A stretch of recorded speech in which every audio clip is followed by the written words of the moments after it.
It's part 2 of our interview with Marvin Segel on the podcast, which is all about the world of marketing on television through TV shopping networks and infomercials. Are we on the air? I'm your host, Shawn, and for over 29 years, I've hosted shows on cable shopping networks generating billions of dollars in sales, and now I want to be your guide into this world, explaining how it works, why it works, what doesn't work, and introduce you to the people who are making it the success that it is today. Going back to the 1980s, QVC starts up, and they're rivaling HSN. You already mentioned the fact that, because nobody disclosed shipping and handling. That was something that was a foreign concept. But QVC came up with this thing called it was like the 3-point guarantee or something. Did it involve products being in stock or something? I mean, this was something no one else was doing. So my father, which is kind of funny, my father would always shop at Sears for Craftsman tools. And the irony of that is my father has lousy hand-eye coordination. Which is another story with the airline, which we can get into a little bit. Anyhow, when he would go to buy something, if you remember the original Craftsman tool aisle or any hardware store, he'd pick up something that was on display and he'd say, "I'd like to buy this." The guy would walk back to the stock room, come back up, and goes, "I'm sorry, we don't have that in stock." Well, that really pissed him off. And that created one of the first things about QVC is that items had to be in stock. Right. So that was number one kind of bylaw. The other bylaw was, and he used to hate this also, when he would buy something and then 2 days later it would go on sale. So that created the pricing strategy at QVC, which everybody else now does, which is there's a introductory price, and then the item goes up in value over time. So those were two fundamental principles. And he also did something that nobody does and no retailer does, and it drove everybody nuts. The QVC had its own quality assurance. They would test things. And before there was a QA department, and I don't know if you remember this, that QVC with the pie set was, the second floor had this like fire escape stairs. Sure. And every so often you'd hear this thing crashing down the steps. What was that? It was my father kicking a box down the steps. And then then they would open the box up at the bottom of the step. And if nothing was broken, it passed QA. Oh my gosh. And that was before they had things such as a UPS shaking table, which would create the vibrations and bouncing around of being in a UPS truck. This was, he was way ahead of his time. And that was his way of doing a QA test to see if the packaging would hold up. Your father was such an excellent businessman, consummate professional. But again, HSN, Bud Paxson, founder, loved to go on air, loved to pitch. Your dad was only on air, 2-3 times, couple times? Because he sucked at it. Oh, stop. He had a love for bread makers. And so this, again, it's a classic thing if you can find it on the internet, where this hot loaf of bread comes out of the bread maker. And of course, everybody knows except him, you don't cut into it until after it's cool. And he cuts it live on TV and the thing goes and shrinks down into like this little whatever. Wow. Oh, yeah, that just sounds like a wreck. I mean, wow. Hey, we'll continue in a second here. I want to play some audio quickly because I found a 1986 clip of QVC. And when they would take their breaks every hour, they would take a little break before they start the next show. At the time, they didn't have shows to promote. There were no special guest shows saying, "Hey, tune in for this." And so they ran a lot of, I think, very helpful and things that the shopping network should go back to doing. Just very basic, how to shop with us, little pieces of videotape. And I have one here about the QVC 3-point guarantee. So let's listen to this, and then we'll continue with Marvin. For customer satisfaction, just check out the QVC 3-point guarantee. Number 1, QVC makes no substitutions. What you order is what you get. Number 2, your order will be shipped promptly. Normal delivery is just 5 to 10 days. And if you're not completely satisfied with any QVC purchase, you can return it within 30 days for a complete refund, including the shipping and handling charge. We're QVC, America's quality cable shopping channel. When people think back now to these early days, because again, we still thinking about 1986 and 87 and 88, QVC today is the global leader in this. Let's face it. They're right behind Amazon and Walmart as far as e-commerce goes. I mean, they are global. But it was a struggle for QVC in those early days, wasn't it? Let's not kid ourselves. No, QVC was always in the shadows of HSN. And it drove my father nuts that they were the number 4 channel. HSN was number 1. Value Vision out your way in Minnesota was number 2. And QVC made a rather bold move, and they made an offer to buy Value Vision. Well, or CVM back then, I'm sorry. CVM became Value Vision, excuse me. The names, it's had so many different names. And when the press release broke that QVC was buying CVN, people thought the press release was written backwards. It was impossible for number 4 to buy number 2. Yeah. And it actually, I mean, most people don't know this, QVC actually missed a couple loan payments. Wow. It was a struggle for them in those early times. Obviously, the rest is history, and they ended up doing really, really well. They leapfrogged ahead of HSN and now own HSN. Yeah. So it's just interesting how it all worked out. Were there any mistakes made in all that? Looking back, do you think your dad would say we should have done this differently? He was always improving what he did. I think in some ways he overkilled things, my opinion. But no, I don't think he would say that he was very proud of QVC. When he got the Lifetime Achievement Award at the Electronic Retailing Association, he was truly very, very proud. And there's a great video that you can find online about it with testimonials from a lot of those old-time executives at QVC. And I would say that is his most proud achievement, QVC was. And I think it was done really, really well. I was proud when I did go on air with a pressure that was, I would say, higher than anybody from legal ever reviewing my show. A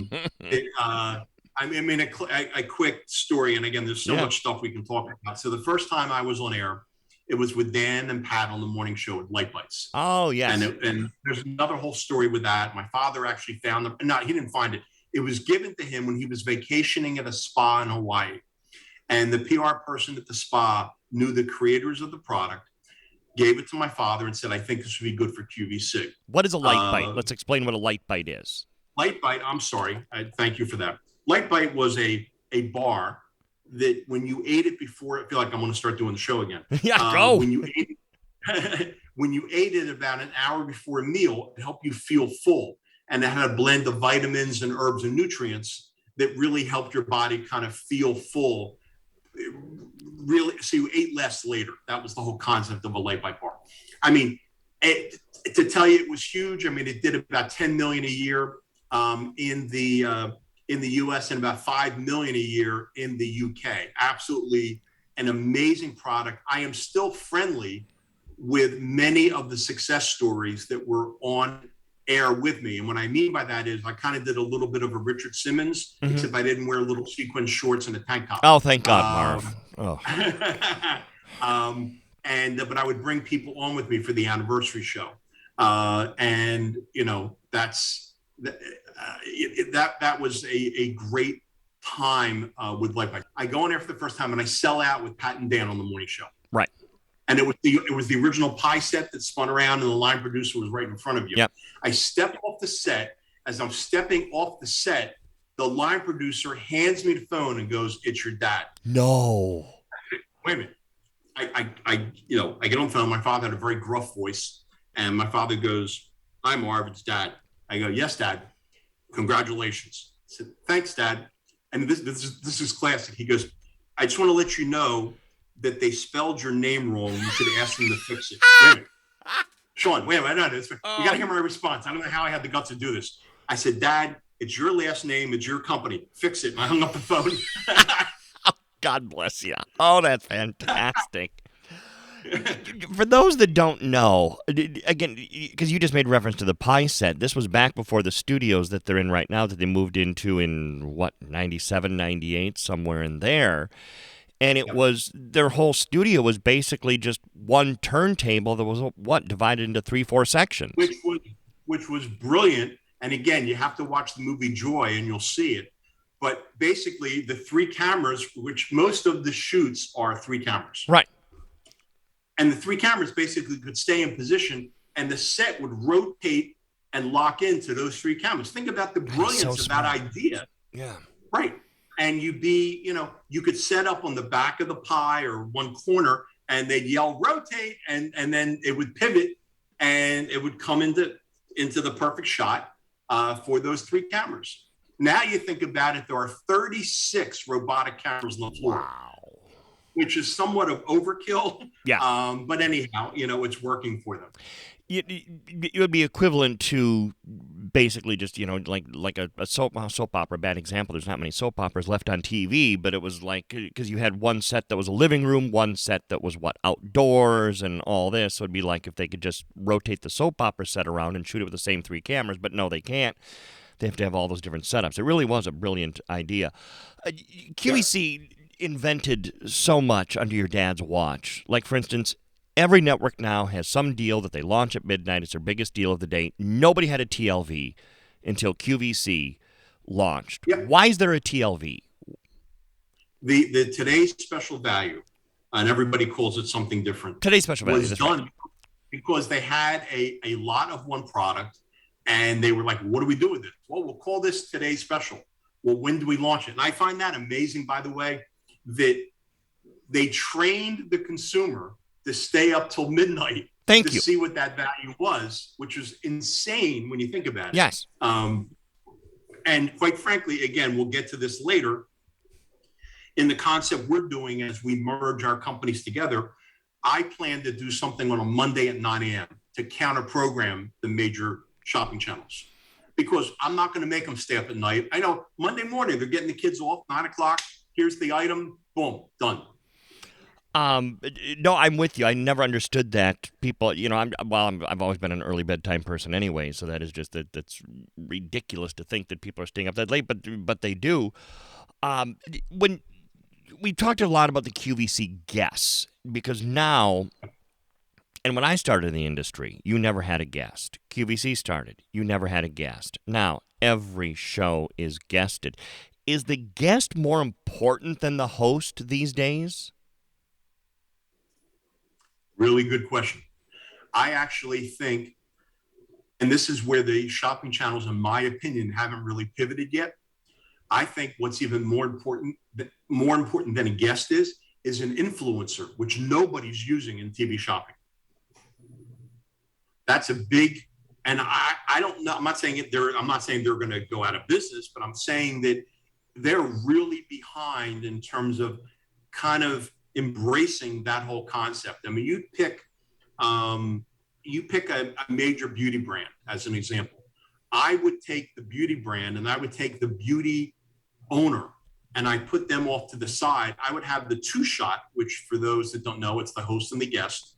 I'd have the 2-shot be an influencer and the host, and the influencer would look into the camera and tell them why I recommend this product, why I use it, why my mom uses it, whatever the case is. That is what I would do. And what happens then is you automatically get the social media following of that person.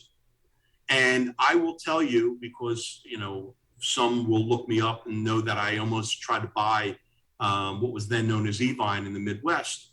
And in my presentation to the investors, it was that my daughter has more social media followers than almost every show host in TV shopping. Wow. Yeah. Oh my gosh. Which is saying something about my daughter, but also how the shopping channels really haven't embraced that really well.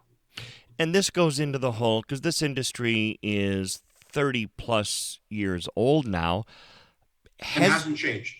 Okay, that's what I was going to ask, because how has it really changed other than it's not on a turntable anymore? You have guests with everything. Even graphically, you still have that basic L shape to the graphic. Everything's on the left, phone number on the bottom. The product panel, right. Yeah, I mean, what has changed over the past 30-plus years? Yeah, the hairstyles. Okay, good point. And or lack thereof in my case. Go ahead. Really all that. If you look at the first show, which again you can find on YouTube, and you look at it today, it's still that same basic 2-shot type of setup. Back then it was the very first show had 2 hosts, but it's still that 2-shot. They haven't really. I mean, they did for a period of time, Shawn. They did some great stuff. They did live remotes. They don't do a lot of live remotes. And I'm not blaming the pandemic's a poor excuse. They stopped a while ago really doing a lot of that stuff. It really lost its entertainment value. I've seen guests recently do live remotes from Greece, as an example. I'm not going to name names. I don't want to embarrass anybody. But they were shot in their hotel room. Well, they could have been in the studio. It really wouldn't have mattered. And that's, people forget, and I'm going to keep saying this, and this is a question I get asked a lot, which is, how did QVC get so big? And the reasons it got so big, everybody forgot now, which is a shame. When we look back at, again, because I agree completely with everything you just said, I mean, the industry is so much today what it was. One thing that we've started to see more of, especially as we talk about guests, is the celebrity guest. Now, is a celebrity guest a good thing or a bad thing? Sort of in the category of an influencer. Okay. However, I think point. An influencer would be better. I mean, an influencer really has, in some cases, more followers than some celebrities do, number one.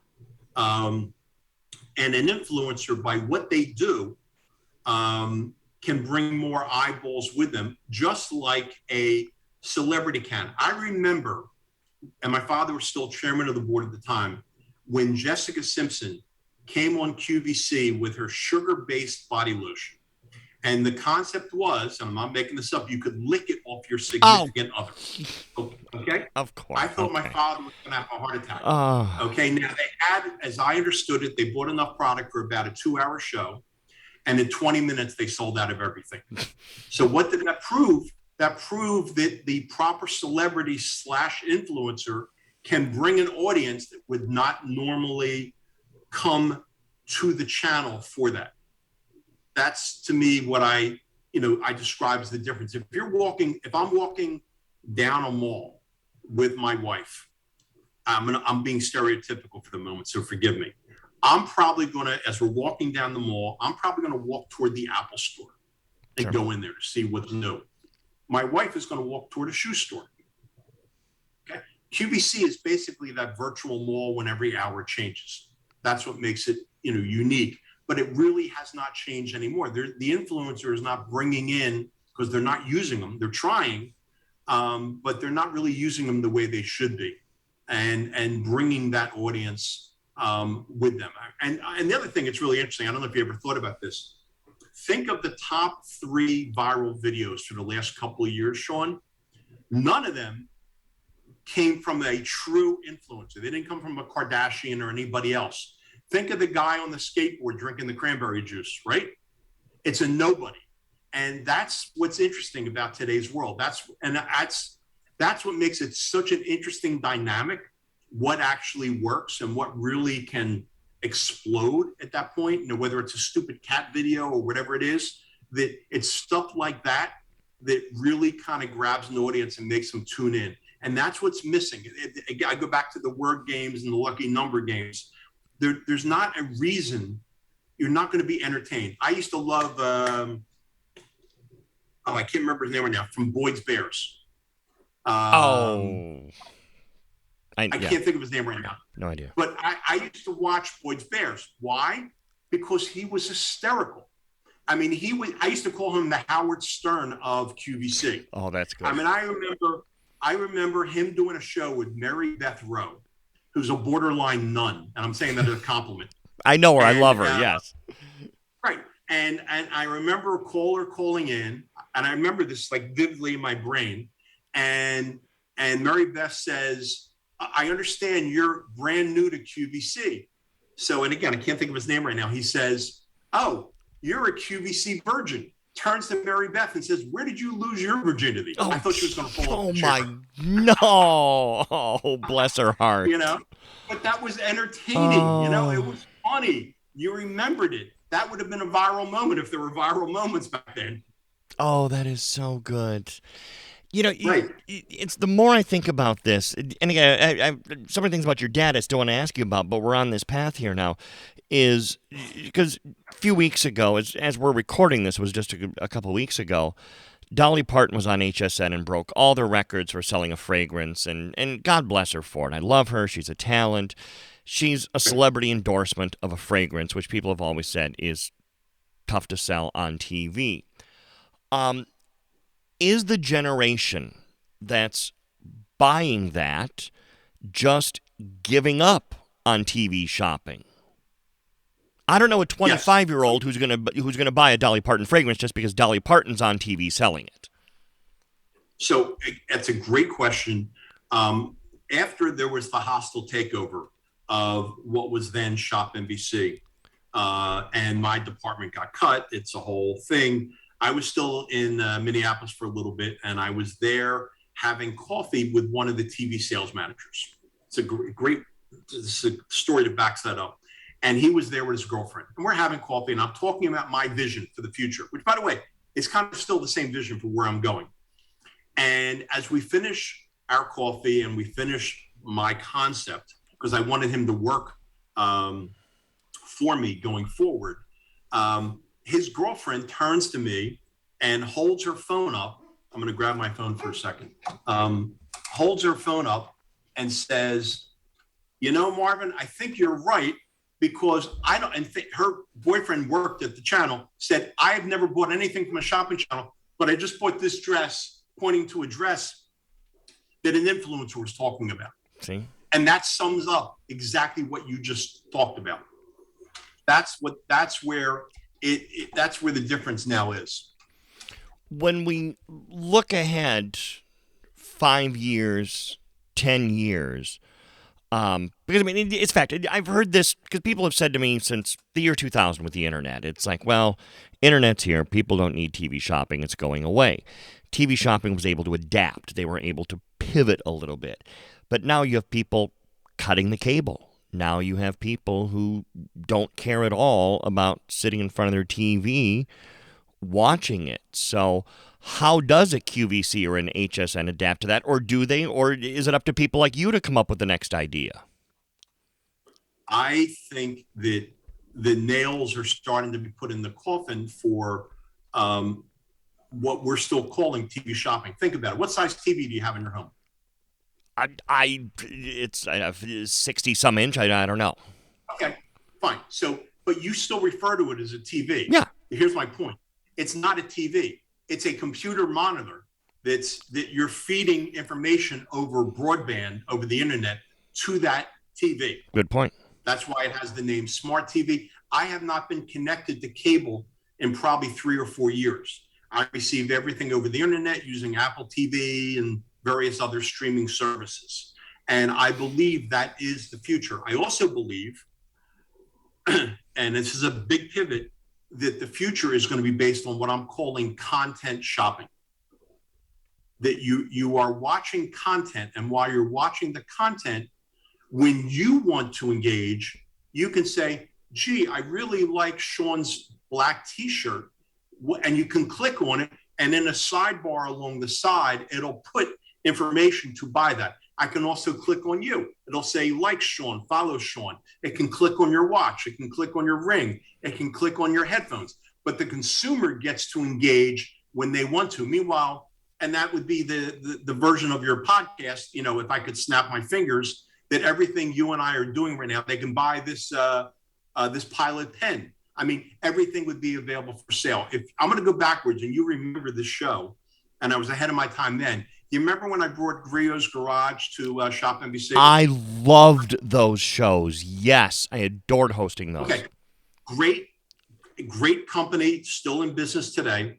And if you remember what I did, and the technology was not there yet, whatever the camera saw in its view, everything was for sale, including the paint on the floor. That's really what I'm still talking about. And it's the same concept, Shawn, that I'm trying to do today. So and we already have licensing agreements in place where, and again, once we finish our merger, I don't want to get ahead of ourselves because you'll ask this in a while. Maybe we have a James Bond weekend. And when you're watching the James Bond weekend on the Y networks, it'll be sponsored by a martini, and you can buy the ingredients for the martini, and you can buy the shaker. Maybe Aston Martin is a sponsor. Things that are not typically done can be done, and it's much more subliminal than being in your face. No different than when you're watching America's Got Talent, and there's a Sonic, soft drink cup, at every station. Good point. Yeah. Yep. I mean, it's not in your face. Buy this, and they have, but it's there. It's branding. It's product placement that is there all the time. And I think that is really the future, because as compared to a traditional commercial, you can't fast forward through that stuff because it's embedded in the content. Well, Marvin, if it's okay with you, we will continue our conversation on the next show. I want to get into your role with the guests, because you have worked firsthand with guests over the years. What makes a good guest? And let's start talking about the Y Networks, which is the project that you're currently working on, because I think people are going to find that to be very interesting. Many would argue that, in fact, the Y Networks is the future of television shopping. So we'll talk about that. Make sure you go to marvinsegel.com for more information, marvinsegel.com. And, of course, Marv's all over social media, so you can find him on the various social media outlets and on the Y Networks, which we'll be chatting about. I hope you will check me out on Twitter at Shawn Wilsie, ShawnWilsie. By the way, I'm on TikTok as well. I never plug my TikTok. Honestly, I don't even know am I S. Wilsie or Shawn Wilsie on TikTok. One of the two. Not much to see there anyways. And on Instagram at S. Wilsie, SWILSIE. Thank you for downloading this edition of our We on the Air. This has been a King Bobby production. Yes, I know, Travis. That's why we give such bargains.